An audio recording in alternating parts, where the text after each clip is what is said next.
Hello, my darlings, and welcome back for another tale. Tonight we bring you a story all the way from Russia. This is Baba Yaga and the Little Girl with the Kind Heart. Once upon a time there was a widowed old man who lived alone in a hut with his little daughter. Very merry they were together, and they used to smile at each other over a table piled with bread and jam. Everything went well until the old man took it into his head to marry again. Yes, the old man became foolish in the years of his old age, and he took another wife. And so the poor little girl had a stepmother. And after that, everything changed. There was no more bread and jam on the table, no more playing Bo Peep, and no more sitting with father at tea. It was worse than that, for she never did sit at tea. The stepmother said everything that went wrong was the little girl's fault, and the old man believed his new wife, and so there were no more kind words for his daughter. Day after day, the stepmother used to say that the little girl was too naughty to sit at table, and then she would throw her a crust and tell her to get out of the hut and go and eat it somewhere else.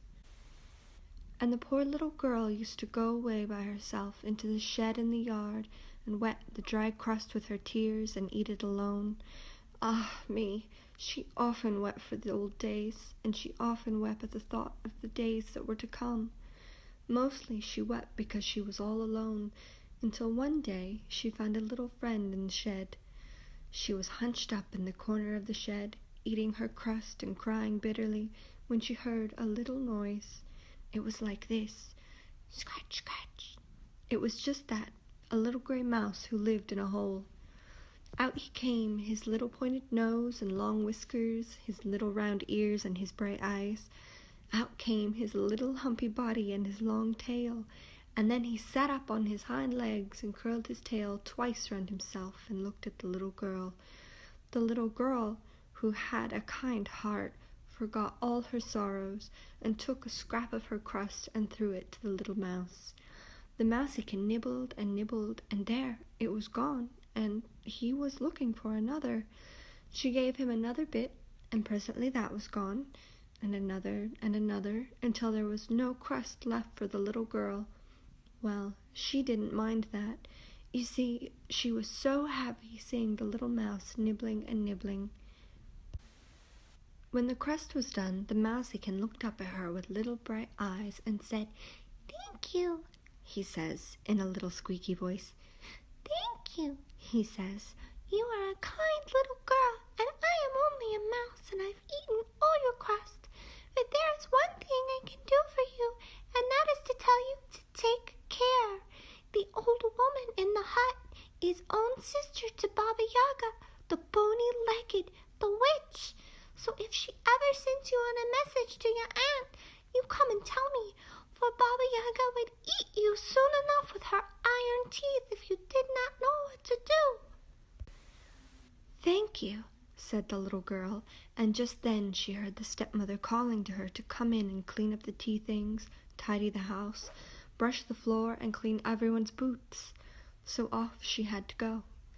When she went in, she had a good look at her stepmother, and sure enough, she had a long nose, and she was bony as a fish with all the flesh picked off, and the little girl thought of Baba Yaga and shivered, though she did not feel so bad when she remembered the mouseykin out there in the shed in the yard. The very next morning it happened. The old man went off to pay a visit to some friends of his in the village, and as soon as the old man was out of sight, the wicked stepmother called the little girl. "You are to go today to your dear little aunt in the forest," says she, "and ask her for a needle and thread to mend a shirt." "But here is needle and thread," says the little girl. "Hold your tongue," says the stepmother, and she gnashes her teeth, and they make a noise like clattering tongs.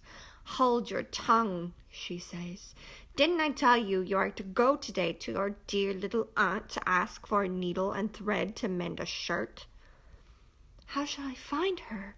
says the little girl, nearly ready to cry, for she knew that her aunt was Baba Yaga, the bony-legged, the witch. The stepmother took hold of the little girl's nose and pinched it. "That is your nose," she says. "Can you feel it?" "Yes," says the poor little girl. You must go along the road in the forest till you come to a fallen tree. Then you must turn to your left and then follow your nose and you will find her, says the stepmother. Now, be off with you, lazy one. Here's some food for you to eat, by the way. She gave the little girl a bundle wrapped up in a towel.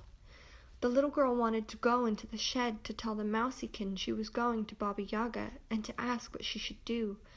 But she looked back, and there was the stepmother at the door watching her, so she had to go straight on. She walked along the road through the forest till she came to the fallen tree. Then she turned to the left. Her nose was still hurting where the stepmother had pinched it, so she knew she had to go straight ahead. She was just setting out when she heard a little noise under the fallen tree. Scratch, scratch. And out jumped the little mouse and sat up in the road in front of her. Oh, mousiekin, mousiekin, says the little girl.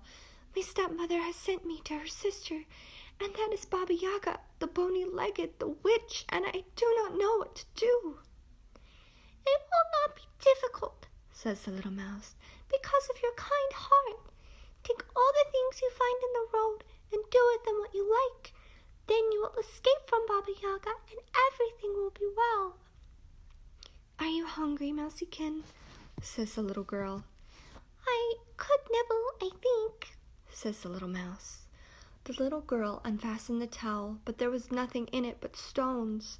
That was what the stepmother had given the little girl to eat by the way. Oh, I'm so sorry, says the little girl. There's nothing for you to eat. Isn't there? Said Mousiekin, and as she looked at them, the little girl saw the stones turn to bread and jam. The little girl sat down on the fallen tree, and the little mouse beside her, and they ate bread and jam until they were not hungry any more. Keep the towel, says the little mouse. I think it will be useful, and remember what I said about the things you find on the way. And now, goodbye, says he. Goodbye, says the little girl, and runs along. As she was running along, she found a nice new handkerchief laying in the road. She picked it up and took it with her, and then she found a little bottle of oil, so she picked it up and took it with her. Then she found some scraps of meat. Perhaps I'd better take them too, she said, and she took them. Then she found a gay blue ribbon, and she took that. Then she found a little loaf of good bread, and she took that too. I dare say somebody will like it, she said. And then she came to the hut of Baba Yaga, the bony-legged, the witch. There was a high fence round it with big gates. When she pushed them open, they squeaked miserably, as if it hurt them to move. The little girl was sorry for them. How lucky, she says, that I picked up the bottle of oil, and she poured the oil into the hinges of the gates. Inside the railing was Baba Yaga's hut, and it stood on hen's legs and walked about the yard. And in the yard there was standing Baba Yaga's servant, and she was crying bitterly because of the tasks Baba Yaga set her to do. She was crying bitterly and wiping her eyes on her petticoat. How lucky, says the little girl, that I picked up that handkerchief. And she gave the handkerchief to Baba Yaga's servant, who wiped her eyes on it and smiled through her tears. Close by the hut was a huge dog, very thin, gnawing on a dry crust. How lucky, says the little girl, that I picked up a loaf. And she gave the loaf to the dog, and he gobbled it up and licked his lips. The little girl went bravely up to the hut and knocked on the door. Come in, says Baba Yaga. The little girl went in, and there she was, Baba Yaga, the bony-legged, the witch, sitting and weaving at a loom. In a corner of the hut was a thin black cat watching a mouse hole. Good day to you, Auntie, says the little girl, trying not to tremble. Good day to you, niece, says Baba Yaga. My stepmother has sent me to ask you for a needle and thread to mend a shirt. Very well, says Baba Yaga, smiling and showing her iron teeth. You sit down here at the loom and go on with my weaving while I go and get you the needle and thread. The little girl sat down at the loom and began to weave. Baba Yaga went out and called to her servant. Go, make the bath hot and scrub my niece, Scrub her clean. I'll make a dainty meal of her." The servant came in for the jug. The little girl begged her, "Be not too quick in making the fire, and carry the water in a sieve." The servant smiled, but said nothing, because she was afraid of Baba Yaga. But she took a very long time getting the bath ready. Baba Yaga came to the window and asked, "Are you weaving, little niece? Are you weaving, my pretty?" "I'm weaving, Auntie," says the little girl. When Baba Yaga went away from the window, the little girl spoke to the thin black cat who was watching the mouse hole. "What are you doing, thin black cat?" "Watching for a mouse," says the thin black cat. "I haven't had any dinner for 3 days." "How lucky," says the little girl, "that I picked up the scraps of meat." And she gave them to the thin black cat. The thin black cat gobbled them up and said to the little girl, "Little girl, do you want to get out of this?" "Oh, catkin dear," says the little girl, "I do want to get out of this, for Baba Yaga is going to eat me with her iron teeth." "Well," says the cat, "I will help you." Just then Baba Yaga came to the window. "Are you weaving, little niece?" she asked. "Are you weaving, my pretty?" "I am weaving, Auntie," says the little girl, working away while the loom went clickety-clack, clickety-clack. Baba Yaga went away. Says the thin black cat to the little girl, "You have a comb in your hair, and you have a towel. Take them and run for it while Baba Yaga is in the bathhouse. When she chases you, you must listen, and when she's close to you, throw away the towel and it will turn into a big, wide river. It will take her a little time to get over that, but when she does, you must listen. As soon as she is close to you, throw away the comb, and it will sprout up into such a forest that she will never get through it at all." "But she'll hear the loom stop," says the little girl. "I'll see to that," says the thin black cat. The cat took the little girl's place at the loom. Clickety-clack, clickety-clack, the loom never stopped for a moment. The little girl looked to see that Baba Yaga was in the bathhouse, and then she jumped down from the little hut on hen's legs and ran to the gates as fast as her legs could flicker. The big dog leapt up to tear her to pieces. Just as he was going to spring on her, he saw who it was. "Why, this is the little girl who gave me a loaf," says he. "A good journey to you, little girl." And he lay down again with his head between his paws. When she came to the gates, they opened quietly, without making any noise at all, because of the oil she had poured onto their hinges. Outside the gates there was a little birch tree that beat her in the eye so that she could not go by. "How lucky," says the little girl, "that I picked up the ribbon."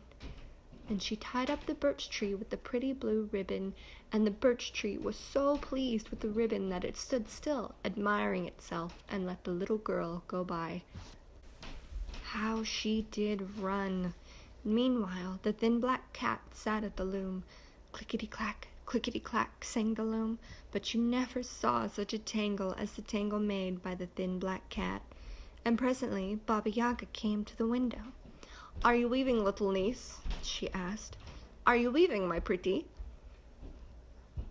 "I am weaving, Auntie," says the thin black cat, tangling and tangling while the loom went clickety-clack, clickety-clack. "That's not the voice of my little dinner," says Baba Yaga, and she jumped into the hut, gnashing her iron teeth, and there was no little girl, only the thin black cat sitting at the loom, tangling and tangling the threads. "Rrr," says Baba Yaga, and jumps for the cat and begins banging it about. "Why didn't you tear the little girl's eyes out?" "In all the years I have served you," says the cat, "you have only given me one little bone, but the kind girl gave me scraps of meat." Baba Yaga threw the cat into a corner and went out into the yard. "Why didn't you squeak when she opened you?" she asked the gate. "Why didn't you tear her to pieces?" she asked the dog. "Why didn't you beat her in the face and not let her go by?" she asked the birch tree. "Why are you so long in getting the bath ready? If you had been quicker, she never would have got away," said Baba Yaga to the servant. and she rushed about the yard, beating them all and scolding at the top of her voice. "Ah," said the gates, "in all the years we have served you, you never even eased us with water, but the kind little girl poured oil onto our hinges."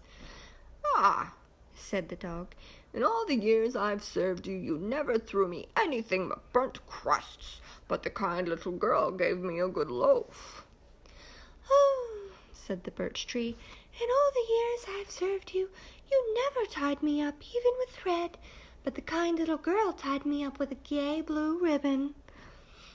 "Ah," said the servant, "in all the years I've served you, you have never even given me a rag, but the kind little girl gave me a pretty handkerchief." Baba Yaga gnashed at them with her iron teeth. Then she jumped into the mortar and sat down.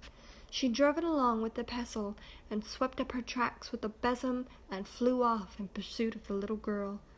The little girl ran and ran. She put her ear to the ground and listened.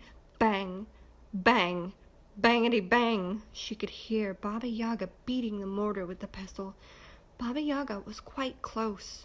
There she was, beating with the pestle and sweeping with the besom, coming along the road. As quickly as she could, the little girl threw out the towel and threw it onto the ground, and the towel grew bigger and bigger and wetter, and there was a deep, broad river between Baba Yaga and the little girl. The little girl turned and ran on. How she ran! Baba Yaga came flying up in the mortar, but the mortar could not float in the river with Baba Yaga inside. She drove it in, but only got wet for her trouble.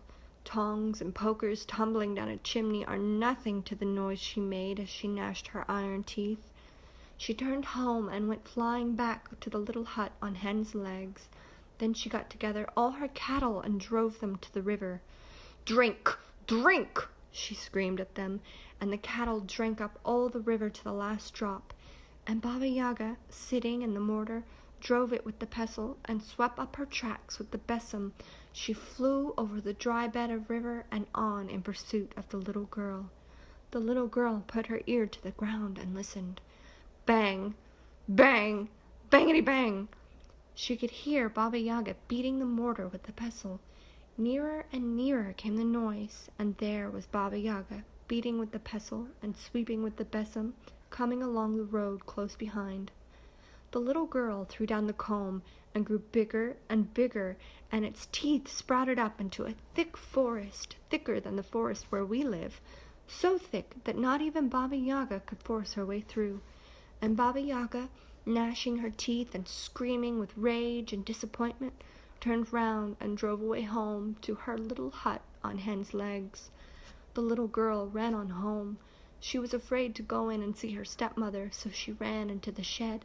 Scratch, scratch. Out came the little mouse. "So you got away after all, my dear," says the little mouse. "Now run in. Don't be afraid. Your father is back, and you must tell him all about it." The little girl went into the house. "Where have you been?" says her father. "And why are you so out of breath?"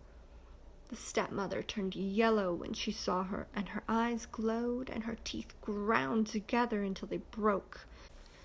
But the little girl was not afraid, and she went to her father and climbed on his knee and told him everything just as it had happened. And when the old man knew that the stepmother had sent his little daughter to be eaten by Baba Yaga, he was so angry that he drove her out of the hut and ever afterwards lived alone with the little girl. Much better it was for the both of them. And the little mouse, well, the little mouse came and lived in the hut, and every day it used to sit up on the table and eat crumbs and warm its little paws on the little girl's glass of tea. And ever after, everything was better for all of them. The end.